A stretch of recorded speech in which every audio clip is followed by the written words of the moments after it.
할렐루야.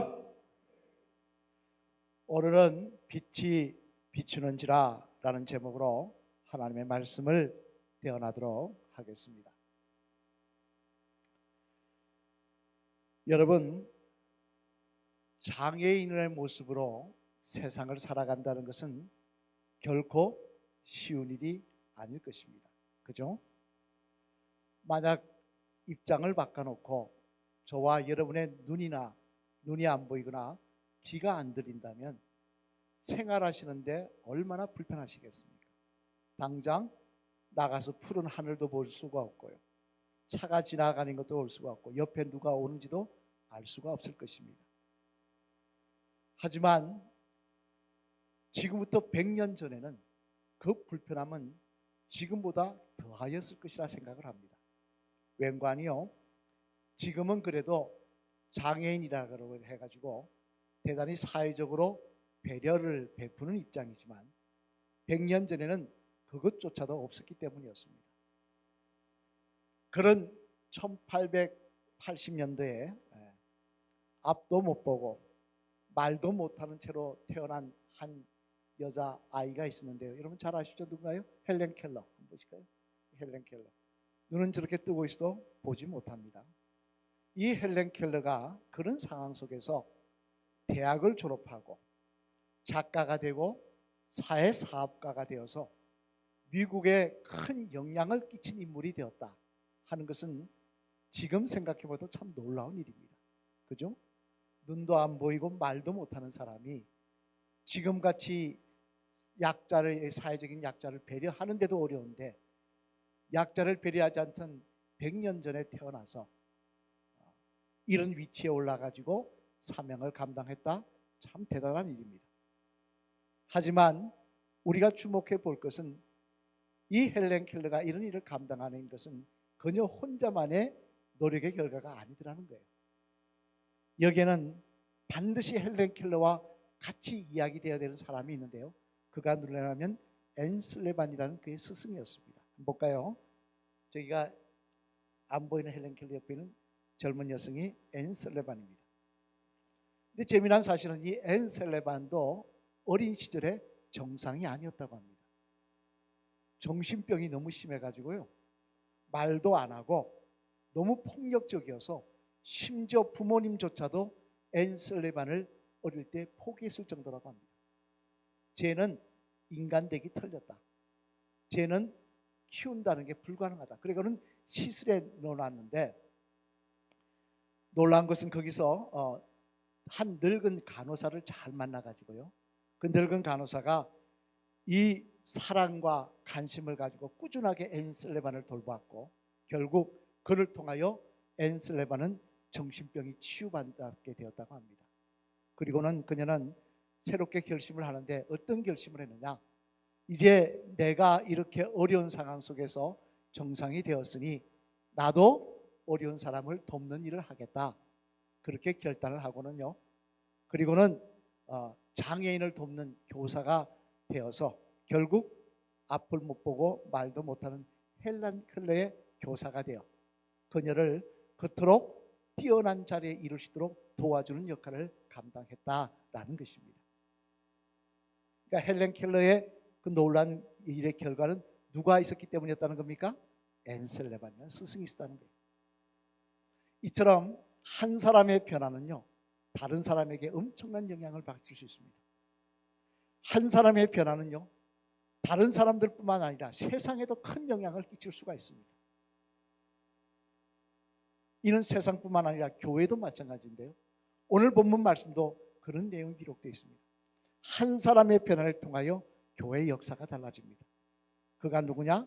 바로 사도 바울이었습니다. 오늘 본문 뒤인 사도행전 9장 22절 말씀 앞을 보시며 같이 한번 읽어보실까요? 시작. 사울은 힘을 더 얻어 예수를 그리스도라 정언하여 다메섹에 사는 유대인들을 당혹하게 하니라. 아멘.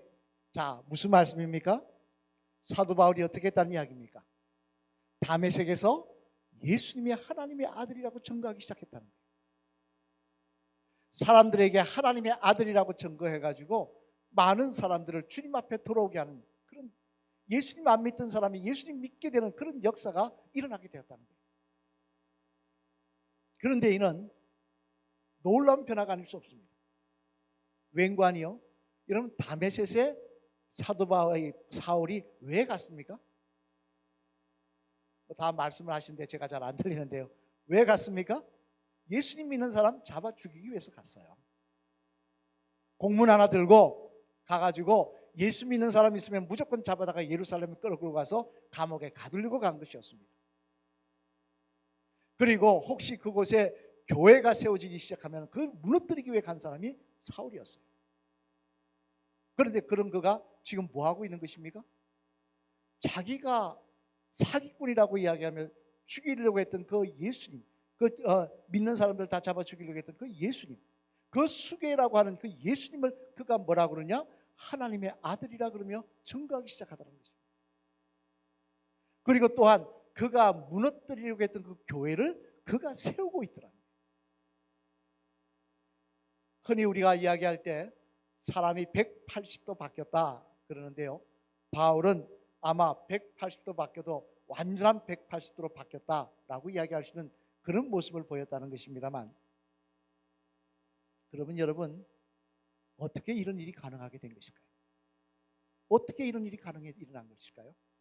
다메섹에 갈 때는 예수님 믿는 사람을 핍박하러 갔는데 그곳에서 사람이 획가닥해가지고 예수님을 전하는 사람이 되고 예수님을 위해서 목숨을 거는 사람이 되었다는 것, 어떻게 이런 일이 일어날 수 있을까요?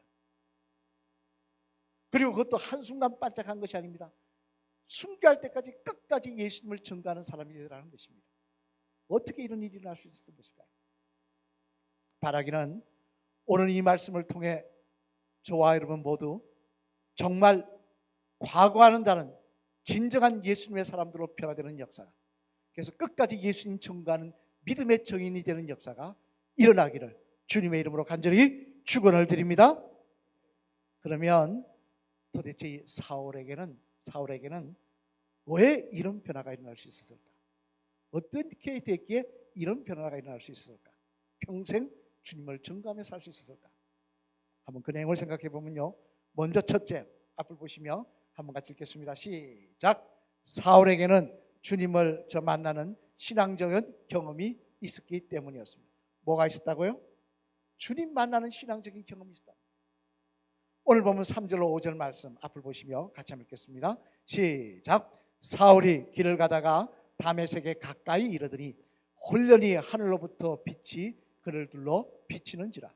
땅에 엎드려져 들음에 소리가 있어 이르시되 사울아 사울아 내가 어찌하여 나를 박해하느냐 하시거늘 대답하되 주여 누구시니까?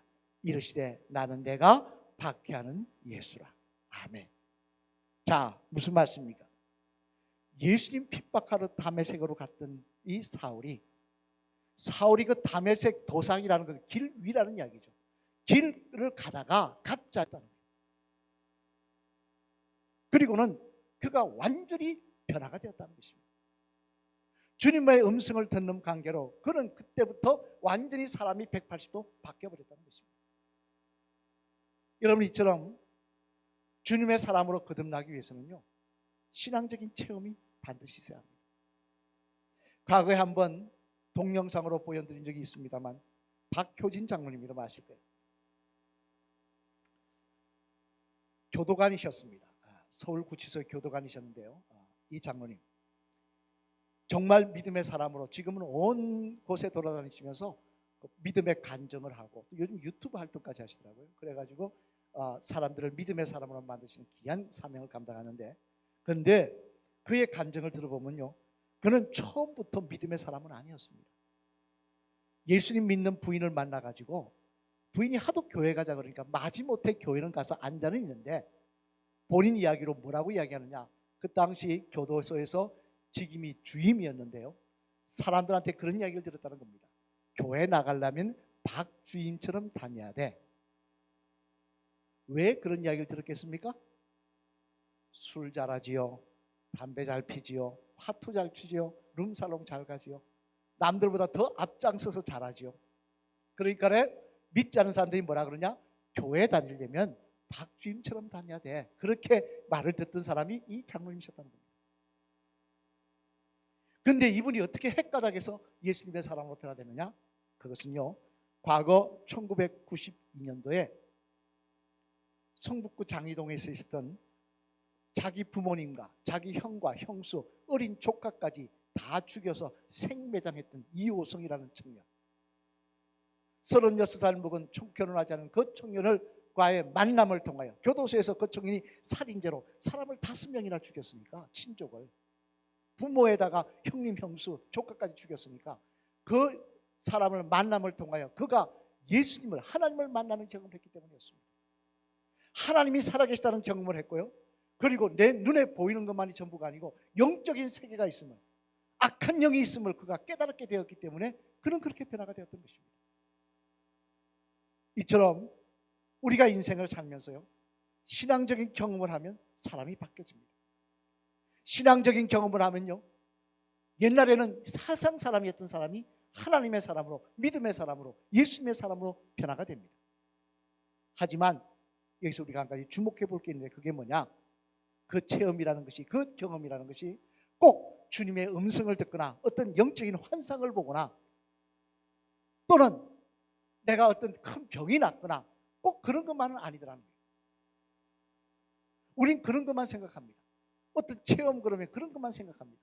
그래서 그런 체험이 나도 있기를 원합니다. 그런 체험이 없어서 믿음이 없습니다라고 이야기합니다만 아니라는 것입니다. 당장 사도행전 8장에 보면요, 여러분 잘 아시는 에디오피아 내시에 대한 말씀이 나옵니다. 우리 사도행전 8장 35절로 36절 말씀 한번 앞으로 가시면 같이 한번 읽어보실까요? 시작. 빌립이 입을 열어 이 글에서 시작하여 예수를 가르쳐 복음을 전하니 길 가다가 물 있는 곳에 이르러 그 내시가 말하되 보라, 물이 있으니 내가 세례를 받음에 무슨 거리낌이 있느냐. 아멘. 무슨 말씀입니까? 에디오피아 내시가요, 빌립 집사를 만났다는 거예요. 초대교 7 집사 중에 한 사람이 빌립 집사를 만났다는 거예요. 만나가지고 빌립 집사에게 예수님에 대한 말씀을 듣다 보니까 그가 어떻게 됐다는 것입니까? 내가 세례받지 못할 이유가 뭐 있느냐? 내가 세례받기를 원한다. 내가 예수님의 사람이 되기를 원한다고 사람이 바뀌어버리더라는 것입니다. 하나님의 음성 들은 거 아닙니다. 놀란 간증이 뭐 체험이 있었던 거 아닙니다. 하나님의 말씀을 바로 들었더니 그의 마음속에 주님이 찾아오시는 역사가 일어나더라고요. 이뿐만 아닙니다. 또한요, 마가다락방에 모였던 120만 문도만 하더라도요, 그들은 비록 예수님을 보았지만 믿지 않았습니다. 그죠? 부활하고 성천하셨지만 그 예수님의 사건이 내 거리 사건이라는 걸 믿지 않았습니다. 그런데 그가 다락방에 모여서 뭐에 힘썼다고 기록되어 있습니다. 우리 사도행전 1장 13절로 14절 말씀 앞을 보시며 같이 읽어보시겠습니다. 시작. 들어가 그들이 유하는 다락방으로 올라가니 베드로, 요한, 야고보, 안드레와 빌립, 도마와 바들로메, 마테와 및 알페의 아들 야고보, 셀레인 시몬, 야고보의 아들 유다가 다 거기 있어 여자들과 예수의 어머니 마리아와 예수의 아우들과 더불어 마음을 같이하여 오로지 기도에 힘쓰더라. 아멘. 뭐 했다고 그랬습니까? 기도에 힘썼다는 것입니다. 오로지 기도하는 일에 힘썼다는 거예요. 기도하는 일에 힘썼더니 하나님께서 그들에게 마음속에 성령을 부어주셔서 그들의 마음에 믿음의 선물을 주시더라는 거예요. 이뿐만 아닙니다. 어떤 사람은 찬송하다가 은혜 받습니다. 박승호인가요? 개그맨은 누구니까요? 그는 어려운 일을 당했을 때요, 엘리베이터 타고 오다가 갑자기 마음속에 감동이 와서 하나님을 더 깊이 만나게 되었다고 합니다.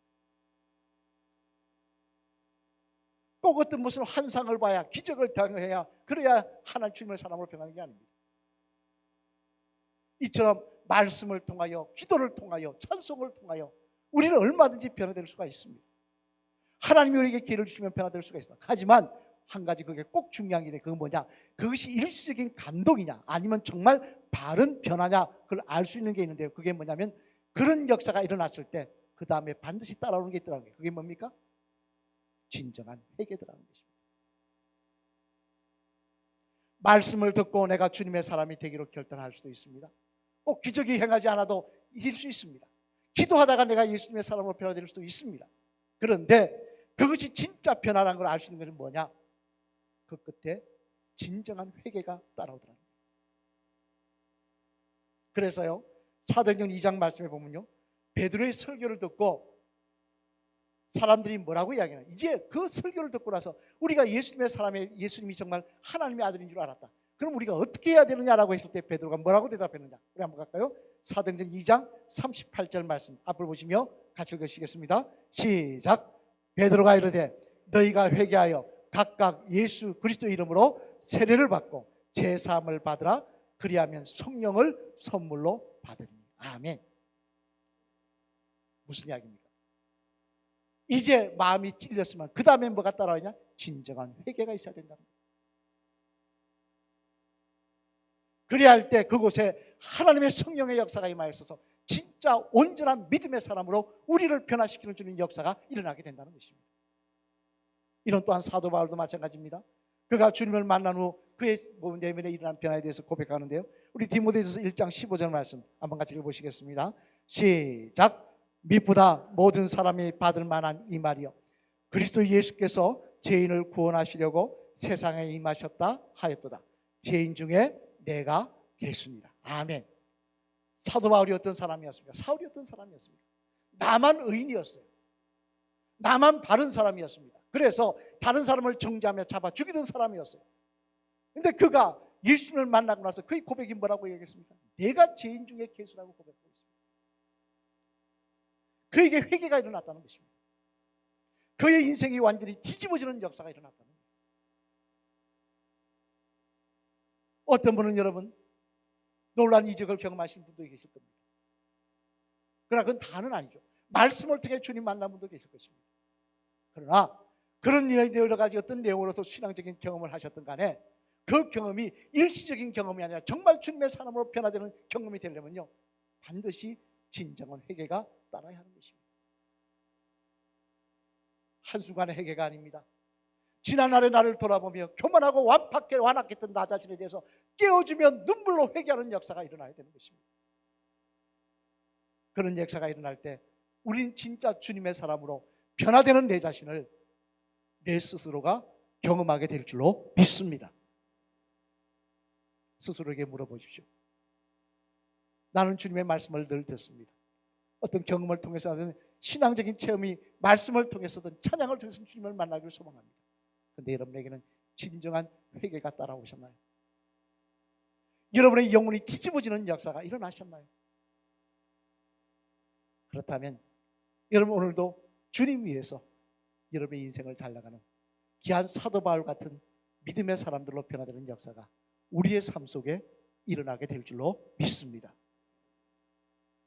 바라기는 주님이 허락하신 신앙적인 경험을 통하여 철저한 회개가 일어나시기를, 우리의 심령이 뒤집어지는 역사가 일어나시기를, 그래서 주님이 가장 내 인생의 귀한 분이 되는 역사가, 정말 그분이 내 인생의 가장 귀한 분이라고 고백하는, 그분을 위해 살겠다는 결단이 여러분 마음속에 내 의지와는 상관없이 하늘로부터 오는 그 결단이 일어나시는 그런 역사가 일어나시기를 주님의 이름으로 간절히 축원을 드립니다. 둘째로는 또 하나, 사도 바울이 이렇게 끝까지 믿음의 주님을 전가할 수 있는 삶을 살았던 이유는 뭐냐? 우리 같이 읽어보시겠습니다. 시작. 사울에게는 최선을 다해 자신의 믿음을 지키는 모습이 있었기 때문이었습니다. 또한 뭐가 있었다고요? 최선을 다해 자신의 믿음을 지켰다는 것입니다. 진정한 회개가 따랐고요, 주님 만나고 나서 진정한 회개가 따랐고요, 그 다음에 그 믿음을 끝까지 지키려는 노력이 있었다는 거예요. 우리 디모데후서 4장 7절 말씀 앞을 보시며 같이 한번 읽어보시겠습니다. 시작. 나는 선한 싸움을 싸우고 나의 달려갈 길을 마치고 믿음을 지켰으니. 아멘. 무슨 말씀입니까? 바울이 마지막에 자기 인생에 이제 절묘할 때, 순교를 앞에 뒀을 때 했던 말입니다. 그가 뭐라고 하고 있습니까? 선한 싸움을 싸우고 달려갈 길을 마치고 내 믿음을 지켰으니 라고 고백하고 있더랍니다. 즉 자신은 그처럼 열심히 주님을 위해 살았던 이유가 뭐냐? 주님을 향한 그 믿음, 주님 앞에 뒤집어졌던 그 믿음의 결단, 그 결단을 끝까지 붙잡으려고 그는 노력했다는 것입니다. 사실 여러분, 우리는요 초대교회 나오면 다 믿음 좋은 줄 압니다. 그죠? 그런데 초대교인들 중에서도요 많은 배반자들이, 많은 이교도교의 배도하는 사람들이 났던 것이 사실입니다. 한번 볼까요? 우리 디모데전서 1장 19절에서 20절 말씀 앞을 보시며 한번 같이 읽어보시겠습니다. 시작. 믿음과 착한 양심을 가지라. 어떤 이들은 이 양심을 버렸고 그 믿음에 관하여는 파산하였느니라. 그 가운데 후메네오와 알렉산드가 있으니 내가 사탄에게 내준 것은 그들로 흉계를 받아 신성을 모독하지 못하게 하려 함이라. 아멘. 여기 보면 두 사람의 이름이 나옵니다. 누구입니까? 후메네오와 알렉산드. 뭐라고 이야기합니까? 이들이 믿음을 버리고 세상으로 갔다는 거예요. 이들이 믿음을 버리고 세상으로 가서 교회를 핍박하는 자들이 되었다는 거예요. 뿐만 아닙니다. 히브리서 6장 4절로 6절 말씀에도 비슷한 말씀이 기록되어 있는데 우리 히브리서 6장 4절로 6절 말씀 앞을 보시면 같이 읽겠습니다. 시작. 한번 빛을 받고 하늘의 은사를 맛보고 성령에 참여한 바 되고 하나님의 선한 말씀과 내세의 능력을 맛보고도 타락한 자들은 다시 새롭게 하여 회개하게 할 수 없나니 이는 그들이 하나님의 아들을 다시 십자가에 못 박아 드러내놓고 욕되게 합니다. 아멘. 자, 무슨 말씀입니까? 초대교회 당시에도 주님을 배반하고 오히려 교회 예수님 잘 믿다가 배반하고 세상으로 나간 사람들이 의외로 많았다는 이야기입니다. 끝까지 자기 믿음 지키지 못한 사람이 많았다는 것입니다. 하지만 사도 바울은 달랐다는 거예요. 자기의 믿음을 끝까지 지켰다는 거예요. 심지어 여러분 잘 아시는 대로 그가 하나님의 사역을 감당하다가 돌에 맞기도 하고요. 감옥에 갇히기도 하고요. 죽은 줄 알고 박은 성 바깥에 무덤가에 던져지기도 하였습니다. 그런데도 그는 끝까지 믿음을 흔들리지 않습니다. 왜 그렇습니까? 바울은 우리하고 다른 큰 믿음의 사람이었기 때문에 그렇습니까? 아닙니다. 우리 바울의 고백을 한번 볼까요? 자기에 대해서 뭐라고 이야기하고 있는지. 우리 로마서 7장 18절 19절 말씀 한번 같이 읽어보시겠습니다. 시작. 내 속 곧 내 육신에 선한 것이 거하지 아니하는 줄을 아노니 원함은 내게 있으나 선을 행하는 것이 없노라. 내가 원하는 바 선은 행하지 아니하고 도리어 원하지 아니하는 바 악을 행하는도다. 아멘. 뭐라고 고백하고 있습니까? 너희는 나를 대단한 믿음의 사람으로 고백하고 있지만 아니라는 것입니다. 나도 끊임없이 유혹 앞에 흔들리고 있고 끊임없이 마귀의 유혹에 여러 가지 해서 신이 흔들리며 그런 사람이라는 거예요.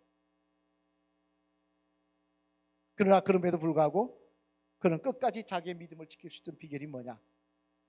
빌립보서 2장 12절 말씀에서 그는 그렇게 고백합니다. 우리 빌립보서 2장 12절 말씀 같이 한번 읽어보시겠습니다. 시작.